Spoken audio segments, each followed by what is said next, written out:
Hi guys, તો આ છે બાંડિયા બેલી થાન અને અહીંયા બહુ જંગલ છે, બધું એકદમ સરસ જંગલ ઝાડી. અને મારી પાછળ રોડ રહ્યો એ થાનથી આવે છે. થાનથી 6-7 કિલોમીટર દૂર હશે આ પગવામાં. અને અત્યારે જંગલ ઓછું છે થોડું, પણ અહીંયા મજા આવે છે. એટલે જો તમે પણ સાંભળી રહ્યા હશો કે મસ્ત કુદરતી વાતાવરણ છે. અને આ મસ્ત ચકલાનો પંખીનો અવાજ જે આવે છે. મારી છોકરીઓ જો દૂર ફરે છે બધી.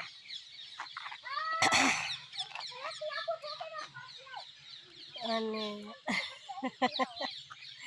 અમારે એક બેન બહુ દૂર વયા ગયા છે, પણ અહીંયા થોડીક બીક રહે એટલે જાનવરની કે કેમ કે આ પ્રાણીનું છે એટલે સાવધાન રહેવું એમ.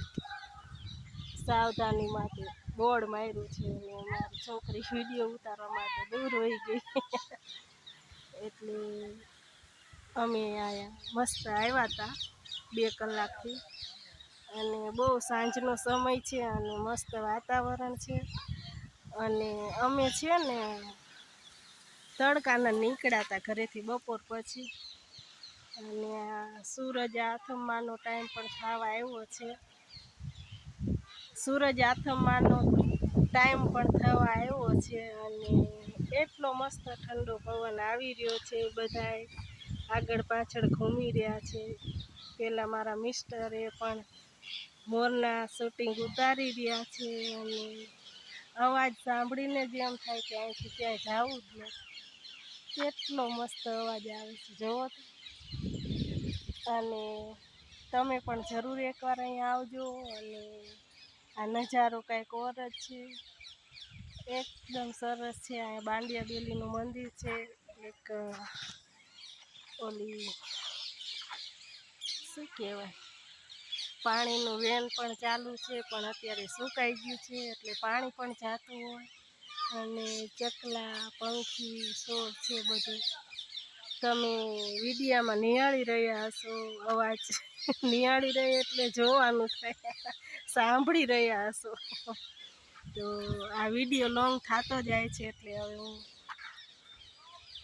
બને ત્યાં સુધી શોર્ટ કરવાની કોશિશ કરીશ. તો મને બહુ બોલતા આવડતું નથી, પણ કહે છે કે થોડીક ટ્રાય કરવાની, જેવું આવડે એવું. એટલે ચાલુ કર્યું છે.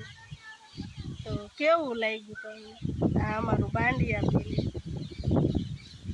આવજો તમે પણ એકવાર જરૂર આવજો. હાય ફ્રેન્ડ્સ, ચલો આપણે પણ મળીએ એકવાર. અને બધી મારી ફ્રેન્ડ્સને મારી વિડીયો જોતી હોય તો આઈ મિસ યુ ફ્રેન્ડ્સ. અમે નાના હતા ત્યારે અમને અહીંયા પ્રવાસે લાવતા, અમે થાનથી હાલીને આવતા. એટલે અમે અહીંયા બહુ એન્જોય કર્યું બધી ફ્રેન્ડે.